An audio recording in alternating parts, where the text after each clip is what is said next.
Hello and welcome to the Harrison Bridge Show. Today we're discussing a topic that will be of critical importance to every leader, how to create a high-performing leadership team. And to discuss this, I have the fabulous Gill Graham, who's a managing partner and chartered psychologist with Cargyll, who are all about unlocking potential and enabling change. And I know how good Gill and her team are because my clients use Cargill and tell me how great they are. So welcome to the show, Gill. Thank you. Kind words. I appreciate it. Our pleasure. And to keep us all on our toes and the tech running smoothly, hopefully, we have the delightful Kirsty Ames. Hello, Kirsty. Hi, Lee. How are you today? I'm very good, thank you. I'm really looking forward to this show. And me, just in the prep work, I was just lost in what Gill was saying. So I'm very, very excited. So why don't we just dive in, Lee? Yes, let's. So, Gill, we're both in the people business, aren't we? And when we're recruiting senior leadership roles for our clients, you'd expect the talent pool at that level, to be strong people leaders in general. Yet we often find that despite their kind of seniority and experience, they tend to fall short in what I call those kind of essential people skills. So I guess my first question is, why do you think so many leaders lack these crucial skills?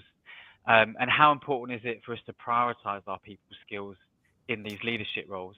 Yeah, absolutely. Don't we bump up against it? It's fascinating, isn't it, that we have this expectation at those senior levels that they be really, really good in that people space. And I think some of it is there is still a legacy of we overly focus on what we do, our track record, our pedigree, our qualifications, our skills and knowledge, rather than with the how we do it.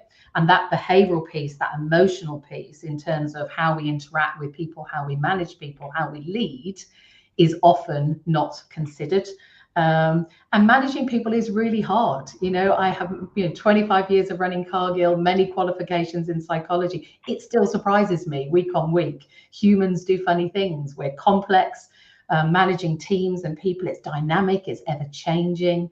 And my advice would be, this is a really crucial skill. For you to be a brilliant leader, get as skilled as you can in managing people. Look after yourself, recharge your own batteries, have time to reflect and think about how you're managing people, what impact you're creating, and give yourself time to reboot and refocus. You don't have to keep a one size fits all. You can teach an old dog new tricks. You really can. Interesting. Thank you for that, Jill. So it's really a legacy of what we do rather than we're not focusing on how we do it. So we're perhaps not self-developing in that area. And the areas that we particularly need to focus on is more on the emotional side. And we perhaps should be spending more time reflecting on that in terms of our interactions with people. What do you think is preventing leaders from developing that area? Is that they don't think they need to, they don't know what they don't know, is it time? Yeah, I think it's all of those. And I think it's really interesting when you look at leadership being part of the system of an organization, being part of a system of the country that you're in and the planet that we're on. There are lots and lots of dynamics at play. And if you look at what's happening educationally now, when we were at school, it was all about attainment. All it was the qualification. It was points mean prizes. And actually education now of young people is very, very different, much more diverse, much more inclusive. They are much more aware of themselves and their surroundings. So it's going to be really interesting to see how this filters through into that leadership piece. I think in terms of the why they don't, organizations are over-indexed on results. So consequently, a focus of a new leader is hitting their targets and doing what they're meant to do. And I have yet to meet anyone in business who, when I say, how are you doing? Busy will often feature in their response. And, time is really, really precious. And if we're overly focused on task, that other stuff to do with ourselves and our relationships, us as a leader, how we manage people, sometimes drops down the priority list. Yeah, no, it's that mirror that in terms of my interactions with people, that just not enough hours in the day, too much running over meetings, one meeting to the next. Absolutely. And maybe and perhaps maybe this is a historical thing from too much of a focus on attainment at an early age, and then we've taken that into into adulthood. Okay.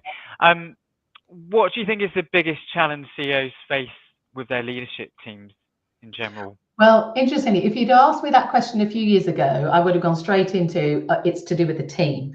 My experience over the last 5 years post-pandemic in particular is actually a lot of the issue is with the boss themselves, the leader themselves, whether it's the chief exec or whoever's heading up that SLT. We do a lot of time getting people to look in the mirror and look at what they are doing that is setting the pitch and tone for how things are done within that team. So there's definitely something to do with the boss themselves and where they're at on their capability and their toxic traits. In terms of the teams, there are definitely some things that keep bubbling up as being problematic around misalignment. You know, is that person and their part of the business aligned with the overall strategy? Is their own leadership style aligned with what they need to do to succeed as a team?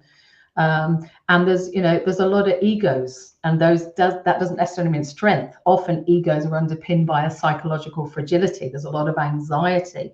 A lot of achievement drive isn't a positive, happy, clappy racing towards a positive solution. It's a relentless internal anxious drive of must go faster, must do better, must be quicker.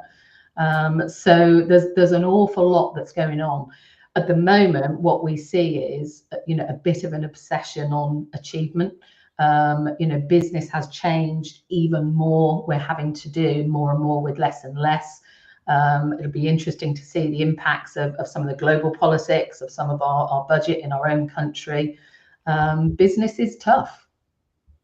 Yeah. Okay. So lots there then, isn't there, really? So CEOs and leaders need to look at themselves, and there's some toxic traits there in terms of perhaps egos, a lot of focus on achievement, and then in terms of the team, there's perhaps misalignments, not aligned with the overall business there.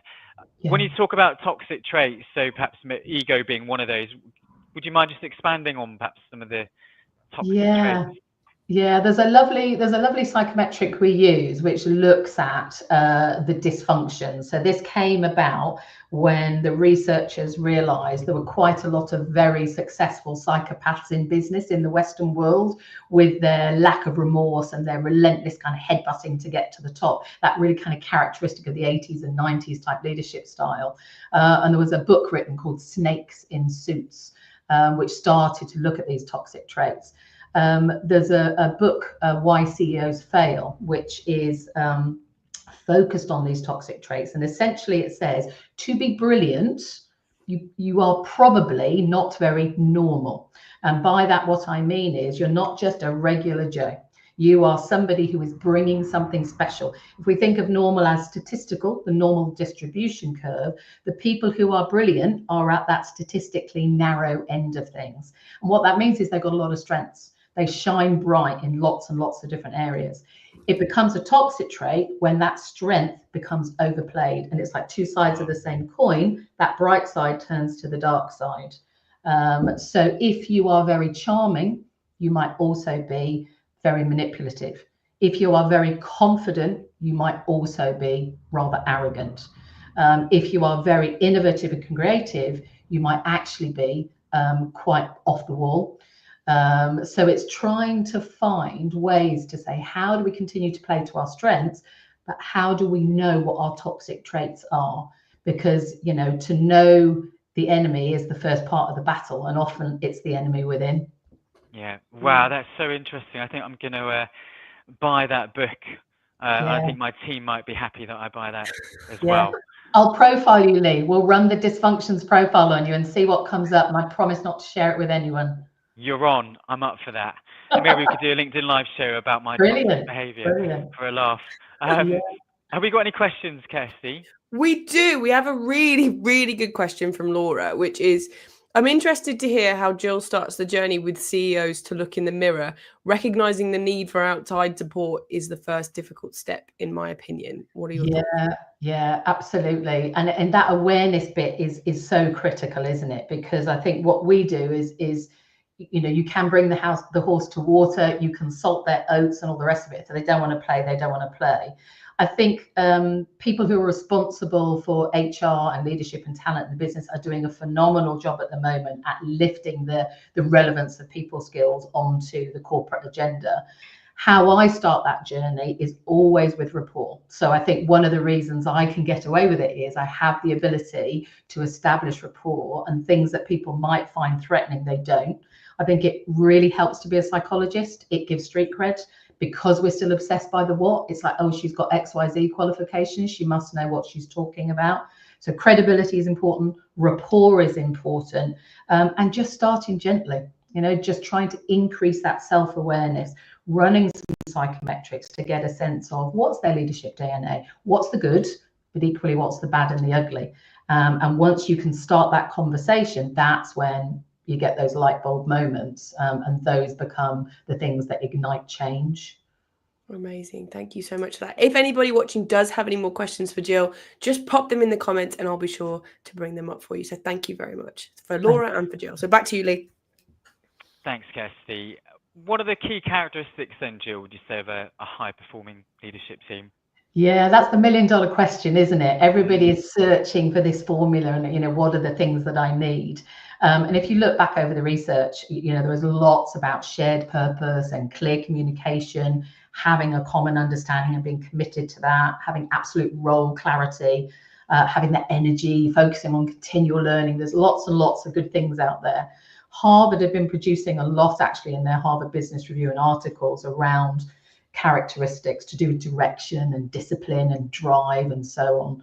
And if you distill all of that and say, okay, if we take that, if you like, as the given foundation, what's different about now? So those of us leading organizations right now, what do we need? And there are a couple of things that are bubbling to the surface. One of those is agility. So the ability to handle emotionally and practically moving goalposts. We are in a very, very fast changing world, and that is accelerating by the day. So that ability to hold on to that overall direction and strategy, and that meaningful purpose, but be able to bend and flex with your plans, with what you're doing, with how you're doing it, is really, really important. So agility. Trust is very, very central, and particularly within senior teams, you know, trust is something that is absolutely critical. They are responsible for lots of people and lots of things and lots of money. So having trust in your colleagues and trust in the people that work with you, for you, and around you is really, really critical. And meaningful purpose. There's a lot, particularly with the younger generation that are moving through, where having a meaning, contributing to something valuable and that's important to them is really, really key. So if a team is really committed to that shared purpose, you know, that's when you see some of the magic. Wow, thanks, Gill. So to summarize, then, that shared purpose of direction, a clear communication, understanding, role clarity, and then key things from the Harvard Business Review was the ability to be agile, trust, meaningful purpose. And actually, I don't think it's perhaps necessarily just the younger generation, because when we're speaking to senior candidates, purpose is also really important to them. And we talked in the dry run, didn't we, about this VUCA world that we're in. It's volatile, it's uncertain, it's ambiguous. I can't remember what the C was. Complex. Yeah. You know, we're dealing with things that have never happened before. Yeah. And we need to come up with a plan for that. So it's never been more difficult, has it? Yeah, and I think the pandemic has changed people's perspective hugely. I think it has reconnected us all to a much deeper purpose than we were perhaps aware of pre-pandemic, that we were